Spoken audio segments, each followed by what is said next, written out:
What's up, Glue Dots? I'm Elaine, the Midnight Crafter. Tonight, I cannot wait to show you this DIY. It turned out so cute, so much cuter than what I even had envisioned in my head going on. So I'm very excited to show it to you. All Dollar Tree items, very inexpensive to make, and makes a big impact if you have a farmhouse themed decor. So before we get to it, do me a favor, hit the subscribe button below. The bell next to it will subscribe you so that way you will see all the videos that I upload. It will notify you. And if you like the video, give me the thumbs up. The thumbs up is not just for my ego, but although I love seeing the thumbs up, but it does help my channel. And if you do like what you're seeing and you do like seeing more of what I'm doing, the thumbs up really helps. The thumbs down, I don't want those. No, just kidding. If you don't like it, give me the thumbs down, because I do like to know what you want to see, and I would like to have an idea of what you'd like to see. So with that being said, let's do it.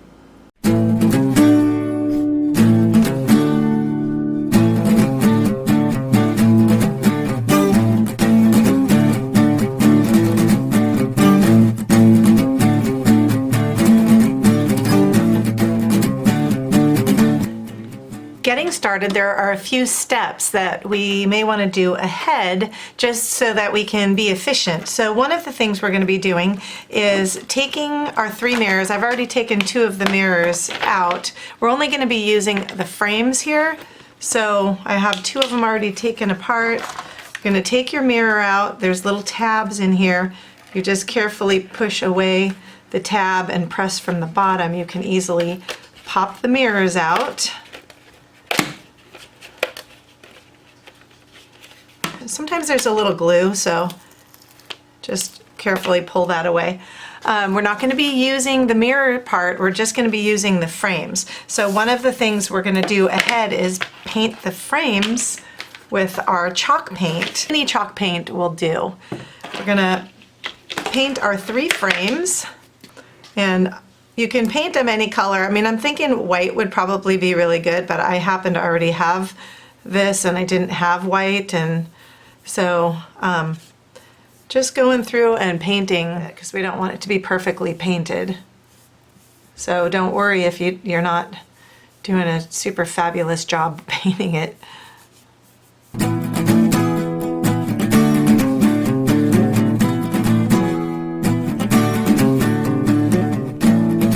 So that's kind of how I'm gonna leave mine and how I'll be painting them on them. So I've got all 3 of my frames painted, and the next thing I'm going to do, I'm going to set these aside to dry. I printed out these stencils off just from online. I've just looked on there, found them, printed them out. We're going to be cutting these out, and then we're going to be tracing them onto our jot sheets, which these are poster board, and they're corrugated. So they have they're going to have the look of the metal, oh my goodness, what do you call that? Blanking on this. So anyway, right now what I'm doing is cutting out my stencils so that I can trace them onto my cardboard corrugated sheets. Look for stencils that don't have too terribly much detail, because on the corrugated cardboard or cardstock, it's really going to be difficult to see really a lot of detail.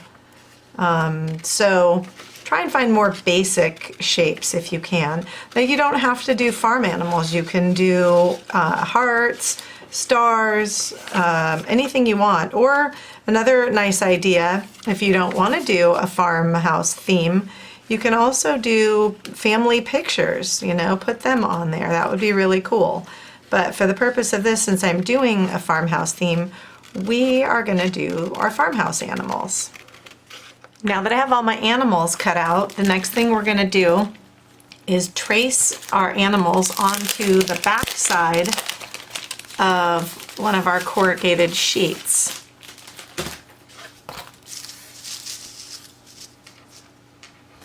Now, if you want your animal facing a certain way, this is the side of the sheet we're actually going to be using. So if I want my cow facing to the right, I'm going to actually need to trace it facing to the left. If you don't care which way your animal faces, then it won't really matter, I suppose. Go ahead and trace it out. and then you're going to be cutting it out of the corrugated paper. Now don't forget the lines of the corrugation are running up and down on here. So if you want to save paper and try and do it the other way, your corrugation lines are going to be going in a different direction. So keep that in mind when you're tracing out your animals. Once you have your animals all cut out, this is what they'll look like. You can see that you can't get as much detail. It's a little hard to tell with all the swirls, but it's really difficult to get some of the detail, say like on the feet, things like that. It's a little challenging, and cutting corrugated paper is a bit of a different beast. What we're gonna do now is go ahead and take our silver spray paint. I happen to have this little bottle. Any silver spray paint will do. A silver metallic, but I wouldn't use the chrome type because I don't think it would really be quite the look we're going for. So I'm gonna get these spray painted and come back and show you the next step. Well, my original plan has changed multiple times here. So initially I thought I was going to use my coasters and paint them with the chalk paint.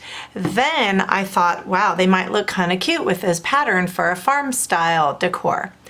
Then I decided that I think I like the corkboard side of them for my farmhouse style. So choose what you like, and maybe your project will morph as mine does. So what we're going to be doing is taking our lace ribbon, our lace, what do you call this? Burlap ribbon, and we're going to be attaching the coaster with it like that. It's going to be hanging on there. So whatever you decide you like best, if you like it like that, which is also really cute, or if you want to paint it the color of your frame or a white. So many choices. So I think what I'm going to do is I'm going to go with the corkboard side of it. What we're going to do first is figure out what length we want our ribbon. So we're going to want the coaster to sit centered in our frame, and we're going to need to allow plenty of ribbon for that, because with the cut edge and it being on the diagonal like this, your cut edge needs to be covered. So you're going to need at least 5 or so inches. So we're going to start from the back side. Now on these frames, there's these little tabs that are every so far apart. You're going to want to go in between those to glue so that you don't have that affecting the surface area. Okay, so I'm going to go in between those two tabs and use my hot glue gun and put a pretty good amount of glue in there. Then we're going to take the ribbon, make sure you put it face down because your frame is face down, and tuck it right on into there and glue it in really well. Now, you could probably use something to press it down because this glue is going to be messy and hot, but so get that glued in there well. Turn it over and find your placement of your coaster. I'm going to be putting the glue on my coaster and not on my ribbon so that I know that I have a little more control of where it's going. Now put a good amount because the coaster is cold and it's going to dry really fast on there. So center your coaster on your ribbon and place it, and then we're going to let that cool off. So we have one done. We're going to be doing that to the other two frames as well. And a quick tip for you, when you're gluing this down, it might be nice to have a piece of parchment paper or some type of non-stick surface so that the glue doesn't go through the ribbon and stick to your table. Now that I have all 3 of these done, the next step is going to be to attach each of these so that one is hanging below the next. So we'll be cutting another piece of the burlap lace ribbon and attaching these 2 pieces together. I You could have done it with the same piece that was here, just being longer, but I don't think it would stick as well because of the hollowness behind the frame. You do need it to kind of tuck under. That's why this next piece will be not only tucking under this one, but tucking under that one with the extra glue. So decide what the space between them you want to be is, and I think I'm gonna go with about a 2.5 inch space. So I'm gonna leave my ribbon a little longer than that. I'm going to go with the width of my space plus the width of the frame to leave me enough room to glue. And I'm going to cut 2 of those pieces because I have to do it between the 2 different frames. Turn your 2 pieces over that are going to be put together with the spacing that you want, and make sure they're lined up.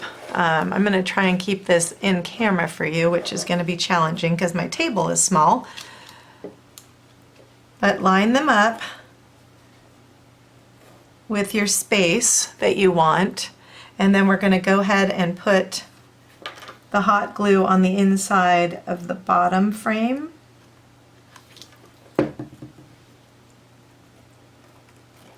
And put your ribbon in there.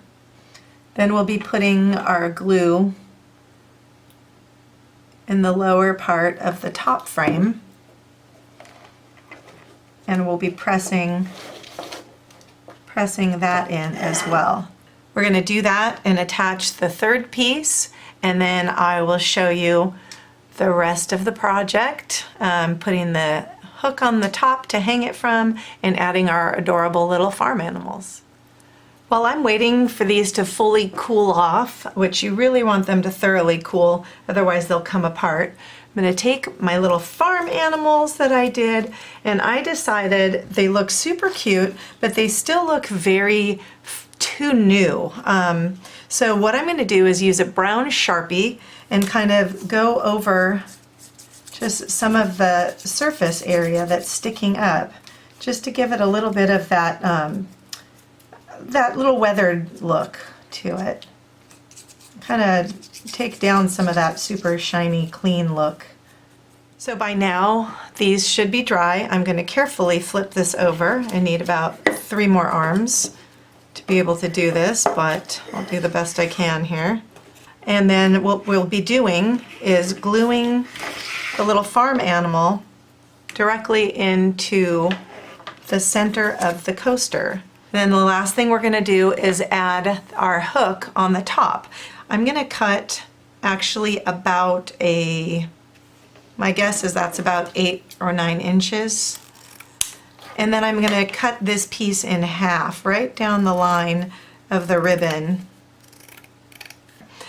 Next, you're just going to take that and twist it, and you're going to attach it just like that and put a little bit of glue, and that is what's going to be glued behind here to create our hanging hook. This parchment paper is really good for pressing things down too. Yes, it's still warm, but things don't stick to you, which is really nice. Okay, while that's cooling, I'm going to take another piece and make a little ribbon. This has got to be probably about, I would guess, 16 inches. And again, cutting your ribbon in half, and then tie your bow.